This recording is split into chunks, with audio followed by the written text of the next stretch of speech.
முன்னாள் அமைச்சர் விமல் வீரவம்சவின் சகோதரர் மிக பெரும் மோசடியொன்றை செய்தார் என்ற அடிப்படையிலே இன்றைய தினம் குற்றத்தடுப்பு விசாரணை பிரிவினரால் கைது செய்யப்பட்டிருக்கின்றார். மேலும் நீர்கொழும்பு சிறைச்சாலை சம்பவத்தினுடைய ஒரு அறிக்கை ஒன்றை நீதிமன்றத்திலே சமர்ப்பித்திருக்கின்றார்கள் குற்றத்தடுப்பு விசாரணை பிரிவு. இந்த அறிக்கையிலே பல திடுக்கிடும் உண்மைகள் வெளிவந்திருக்கின்றது.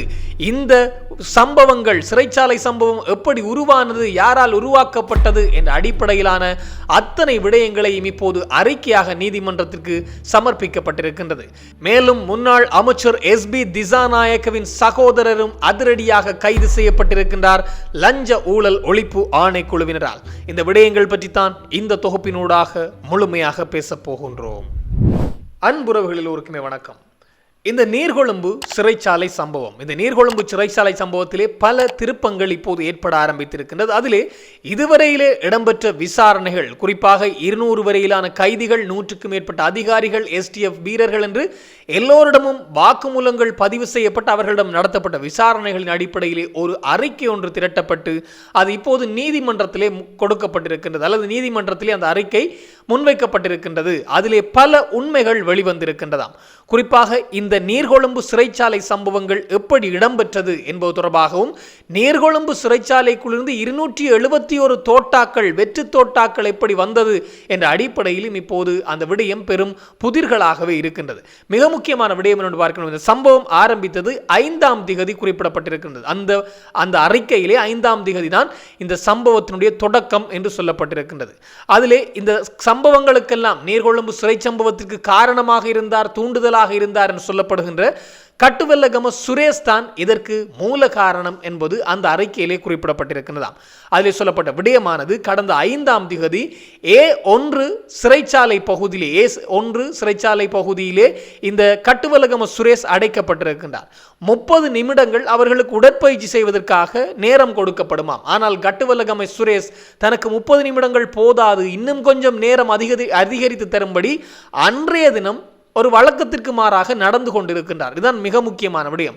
30 நிமிட உடற்பயிற்சியை விட எனக்கு இன்னும் நீண்ட நேரம் உடற்பயிற்சிக்கு தேவை என்ற அடிப்படையிலே வழக்கத்திற்கு மாறாக 5ஆம் தேதி நடந்து கொண்டிருக்கின்றார். அதை எச்சரித்த சிறைக்காவல் அதிகாரிகளை கடுமையாக, உன்னை கொல்வேன் என்ற அடிப்படையிலே கடுமையாக எச்சரித்திருக்கின்றார் இந்த கட்டுவெல்லகம சுரேஷ். உன்னை பார்த்துக் கொள்கின்றேன் நான் என்ற அடிப்படையிலெல்லாம் அவர் எச்சரிக்கை விடுத்திருப்பதாக சொல்லப்பட்டிருக்கின்றது. அதன் பின்னர் தான் இந்த கட்டுவெல்லகம சுரேஷ் அந்த நாளே மாலை அளவிலே அந்த A1 சிறைச்சாலை பகுதி திறக்கப்பட்ட போது அதிலிருந்து தப்பியோடி A2 பகுதியில் இருந்த கைதிகள் மீது கட்டுவெல்லகம சுரேஷ் வேண்டுமென்றே தாக்குதல் நடத்தி இருக்கின்றாராம். இந்த தாக்குதலிலே தான் 2 பேர் உயிரிழந்திருக்கின்றார்கள் சிறைக்குள்ளே. பின்னர் வைத்தியசாலையில் அனுமதிக்கப்பட்ட பின்னர் ஒருவர் என்று மொத்தம் 3 பேர் உயிரிழந்திருக்கின்றார்கள். 35 பேர் வரையிலே அந்த இடத்திலே காயமடைந்திருக்கின்றார்கள். எனவே இந்த சம்பவங்கள் எல்லாம் திட்டமிட்டே கட்டுவெல்லகம சுரேஷினால் இடம்பெற்றிருக்கின்றது, அல்லது வழக்கத்திற்கு மாறாக திடீரென செயற்பட ஆரம்பித்த கட்டுவெல்லகம சுரேஷினால் இது இடம்பெற்றிருக்கின்றது என்பதுதான் மிக முக்கியமான ஒரு ஆதாரமாக இருக்கின்றது.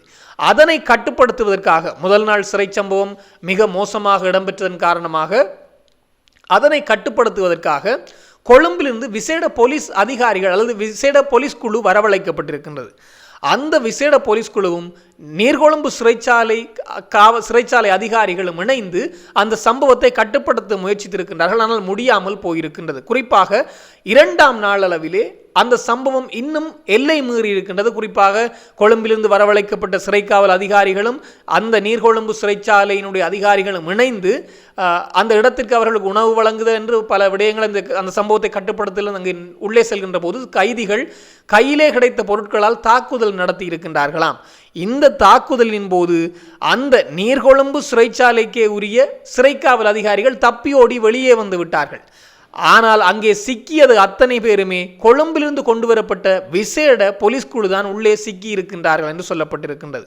காரணம், நீர்கொழும்பு சிறைக்காவல் அதிகாரிகளுக்கு அந்த சிறையை பற்றிய பல தகவல்கள் தெரிந்திருந்தது, அந்த இடங்கள்லாம் தெரிந்திருந்தனால் அவர்கள் தப்பியோடி வந்து விட்டார்களாம்.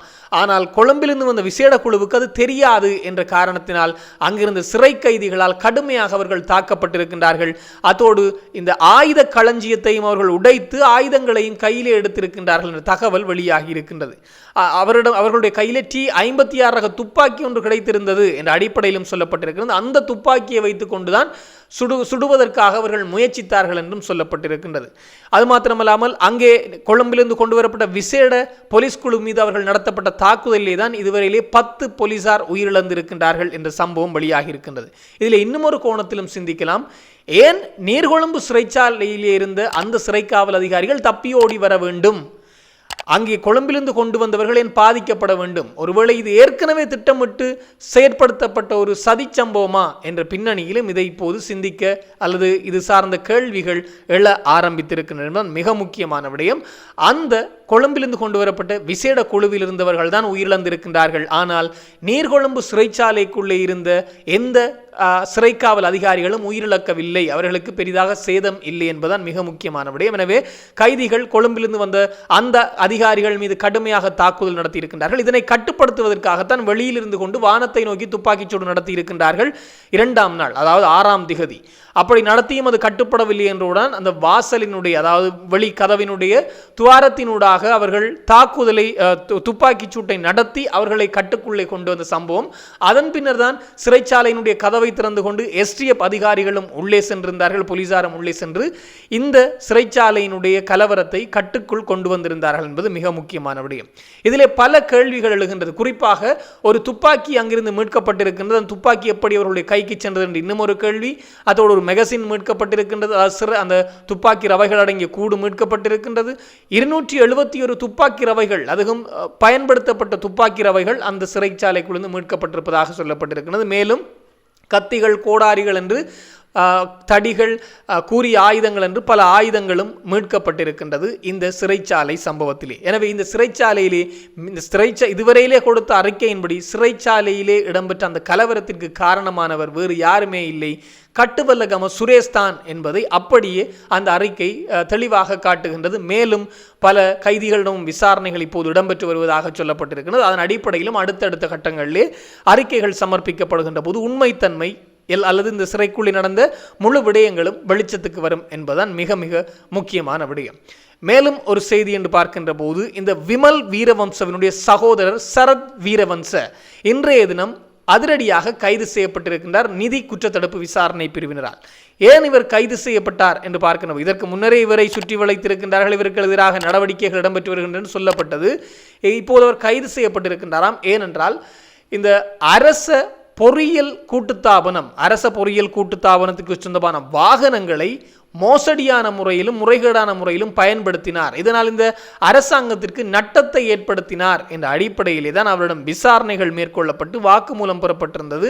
அதன் பின்னர் இன்றைய தினம் அவர் கைது செய்யப்பட்டிருக்கின்றார், இந்த சரத் வீரவம்ச. எனவே விமல் வீரவம்ச அடிக்கடி தேவையில்லாத விடயங்களை மூக்கை நுழைத்துக் கொண்டிருந்தார். இப்போது அவர்தான் கைது செய்யப்படுவார் என்று பார்த்தால் அவருடைய அண்ணனை தூக்கிவிட்டார்கள் என்பது மிக முக்கியமான விடயம். இன்னும் ஒரு முன்னாள் அமைச்சரனுடைய சகோதரரும் இன்றைய தினம் கைது செய்யப்பட்டிருக்கின்றார். குறிப்பாக SP திசாநாயக்க, இவர் முன்னாள் அமைச்சர் SP திசாநாயக்கனுடைய சகோதரர், அத்தோடு மாகாண சபை உறுப்பினராகவும் இருந்த ஜெயலத் பண்டார திசாநாயக்க இன்றைய தினம் மத்திய குற்றத்தடுப்பு பிரிவினரால் கைது செய்யப்பட்டிருக்கின்றார்.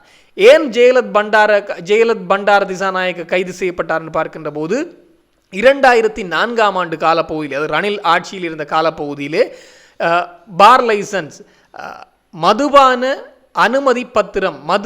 அனுமதி பத்திரத்தை வாங்கி தருகின்றேன் என்ற அடிப்படையிலே வீரகட்டியைச் சேர்ந்த ஒரு நபரிடம் மோசடியான முறையிலே 27.5 மில்லியன் ரூபாய்களை பெற்றிருக்கின்றாராம் இந்த ஜெயலத் பண்டார் திசாநாயக்க. எனவே அது மோசடியாக பெறப்பட்ட அதாவது அவரிடம் பணத்தை பெற்றுக் கொண்டிருக்கின்றார், ஆனால் அந்த வேலையை செய்து கொடுக்கவில்லை. இதனால் அவர் முறைப்பாடு அளித்திருக்கின்றார். முறைப்பாட்டிற்கிணங்க தான் விசாரணைகளின் பின்னர் SP திசாநாயக்கனுடைய சகோதரரும் முன்னாள் அமைச்சர் SP திசாநாயக்க சகோதரர் இந்த ஜெயலத் பண்டார திசாநாயக்க முன்னாள் மாகாண சபை உறுப்பினராக இருந்தாராம். எனவே இப்போது அவர் கைது செய்யப்பட்டு விளக்கமறியலிலே வைக்கப்பட்டிருப்பதாகவும் சொல்லப்பட்டிருக்கின்றது.